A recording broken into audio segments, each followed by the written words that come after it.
Hey there, everybody. It's Dr. Roto along with Adam Ronis, and we're from ScoutFantasySports.com. And today we are talking about the Baltimore Ravens. And Adam, I don't know. They look good in purple. I know they've got good fans, but I think this team's kind of a mess this year.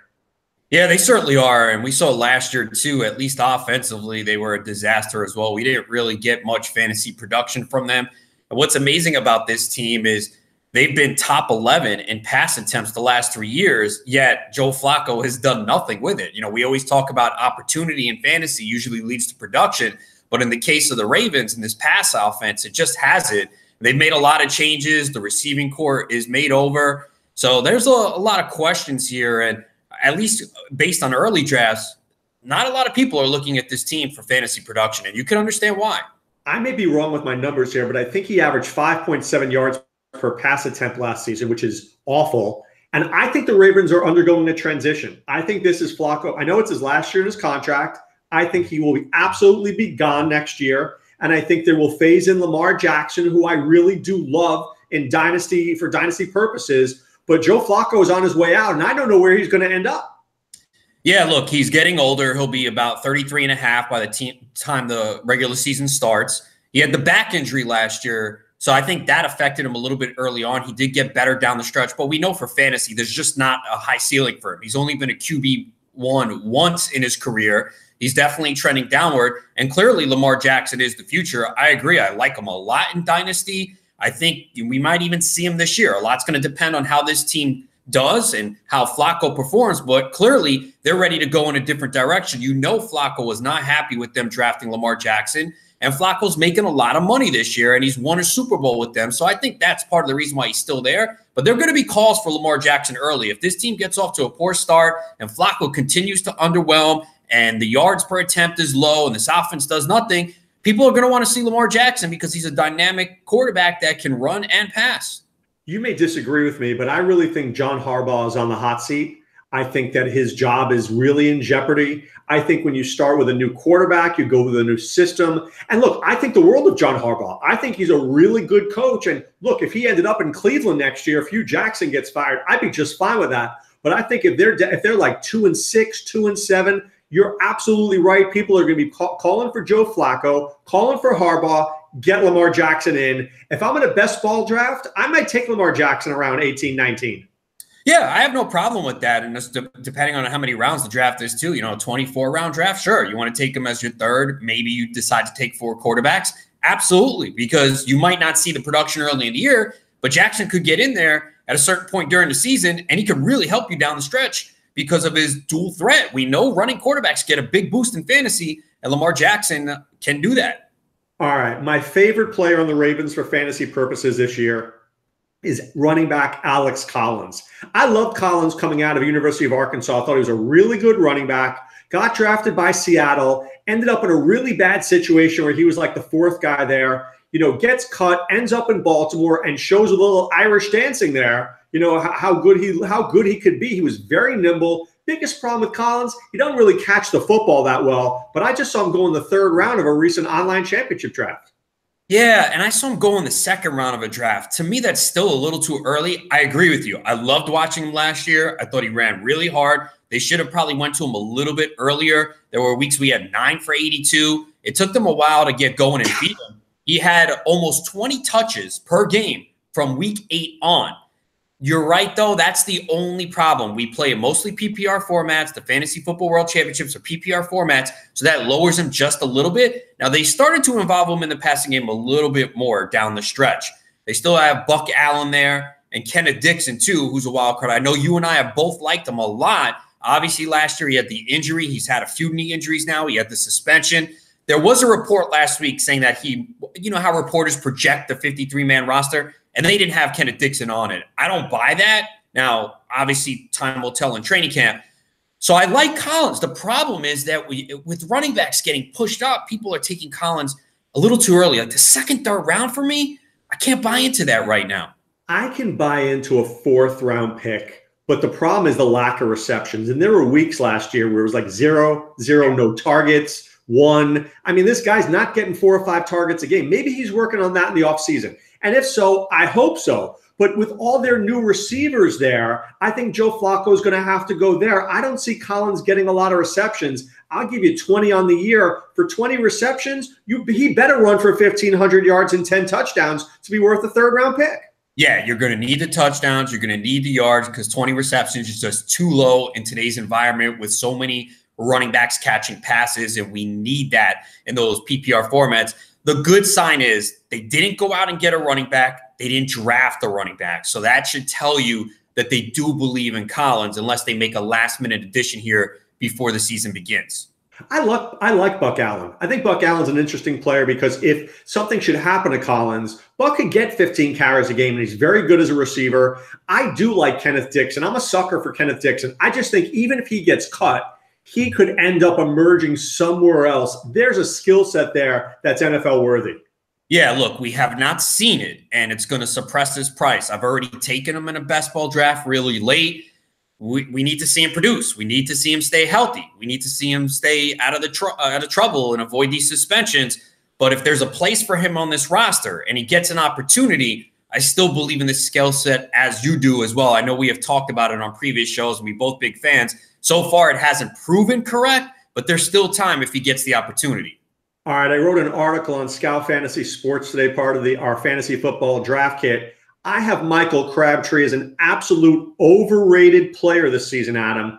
I am not touching this guy. He's the #1 receiver on the Ravens, but let me give you some instances here. First of all, he's only gone over 1,000 yards twice in his career. He's never had double-digit touchdowns. He goes to a new city and a new offense with a quarterback who's on his way out, and the quarterback coming on in is not a prolific passer. They've got Snead, they've got Brown. I don't see how this guy eclipses 1,000 yards receiving, and he went in the 5th round of a recent online championship draft. The only way he will get there is volume. And you hit on a few points that I was going to mention as well, why he might not get there. This is a Raiders team that passed on him. They decided that a 33-year-old Jordy Nelson, who we have seen slow down, was a better option than him. He was very dependent on red zone targets, and his efficiency went down last year. In fact, I think he had 5 touchdowns, and he had a pair of 2-touchdown games. He definitely was not as good last year compared to recent seasons. Now, if you look at this team, he could get the volume, but you're banking on that. And that's not something you want to rely on in round 5 because that is a pick that could break you. There's a lot of potential receivers, maybe not even around 5. There's some in round 6 and 7 and even 8 that I like better that can produce more than him. So you're really taking a shot on an offense that is changing. As you mentioned, we've seen it. Wide receivers going to new teams, they usually do not fare well in season 1. He's older. He's not dynamic. If he doesn't get that volume, if he doesn't get those red zone looks, he could be a colossal disappointment. I think so, too. And I've owned Crabtree over the last couple of years. And I'm going to tell you this. You watch his games closely. He drops a ton of passes. His hands are not as good as you think they are. Carr was looking all over the place. Crazy. Like, how does this guy drop this pass? So to me, if he's got the case of the drops and Flacco's not going to air it out for more than 6 or 7 yards, I just am honestly, he's toxic for me. He's radioactive. There's no way I'm taking this dude. Yeah, I think you made it pretty clear. And if you do want him, I think you do have to get him in the 5th round too. That's generally where you see him go. And I think it's a product of people looking at this offense and they say, okay, well, there's not a lot here. He's going to get the volume. If he doesn't get it, big trouble for him. 2 receivers I have liked in the past have emerged at Baltimore. So John Brown from Arizona now is in Baltimore, and Willie Snead, the 4th, was with New Orleans. Now he's with Baltimore. These are guys who I've owned in the past, and I like them. I just don't know how they play out more than like 700 yards and 50 catches. These to me are like waiver wire fill-in guys. I don't think I can rely on them this season. Am I wrong? No, I don't think you can. And the talent is there. With John Brown, we have seen it. The problem is health, and he has that sickle cell trait, and it's really held him back. And I don't know why we would think now all of a sudden it's going to go away. He had the hamstring issues, knees. When he's on the field, he's dynamic. He has the speed, but you can't rely on him. It's reflected in his price in drafts. You know, he's like a late round pick. Now, Willie Snead, for 2 years with the Saints, he was very good. And then last year, he had the suspension. He had the injury. He was in Sean Payton's doghouse.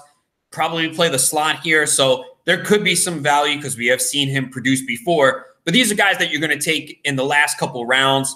You're not relying on them. They'll be on your bench to start the year. You see what they do. If they're involved in the offense and productive, then maybe you find a way to get in your lineup. In the more shallow leagues, if you're doing a 16-round draft, they're probably not going to be drafted. In that instant, then you're looking at waiver wire. But in the Fantasy Football World Championships, where we have 20 rounds, I could see taking them in 17th, 18th, 19th round, take a flyer late, and see how it works out for a week or two. And if it's the same old garbage, then you could just cut them. You know, Baltimore is so confusing to me because not only do they have a plethora of okay, mediocre receivers, and they've got Collins and Dixon and Buck Allen, they draft not one, but two tight ends in the NFL draft, Hayden Hurst and Mark Andrews. So I know they like to run a two tight end set. Dennis Pitta is gone. Max Williams has been a stiff. All these guys haven't worked out. Crockett Gilmore hasn't worked out. I think both these two guys are actually viable tight ends. So you put them in this offense. Firstly, we know that it takes tight ends a couple of years to get right in the NFL, but these are guys who could get 30 or 40 catches. I think a bunch of the guys get 30 or 40 receptions as this team, and nobody gets more than 70. See, and that's a problem for fantasy. We don't like that. We want to know where the targets are being distributed. And I think with this team, we really don't know. It's going to hurt both tight ends. And yes, there are exceptions. We've seen a few rookie tight ends excel. Evan Ingram, an example from last year, but he played the slot a lot, and there was no Odell Beckham there in the second half, no Sterling Shepard. This is different. Those tight ends that we were talking about are not Evan Ingram. So I agree. I just think that it is going to be spread out in this offense, and there's really not a lot here until we see something drastically change during game situations. Do you think, let me just pose this, and I'll throw it out there before we finish this video. Let's just say Joe Flacco gets hurt week 3. Are you more energized with this team because of Lamar Jackson, or do you stay away from this team because he may not be ready? No, I'm more energized. I just think we've seen it. These young quarterbacks, someone as dynamic as him. Now, I definitely want him for fantasy value. We need to see him obviously adjust at the NFL level, see what he can do. But no, I think it would be a big lift. I think we see these young quarterbacks come in and just instantly, when they hit the field, just give a jolt of energy and enthusiasm to the team. So it would make me more enthusiastic. It certainly would put Lamar Jackson on my radar for fantasy, no doubt about it. I would want to pick him up immediately. Absolutely. And for DFS purposes, I might use that guy every week. I know, be cheap the first couple of weeks for sure. Yeah, get a big discount.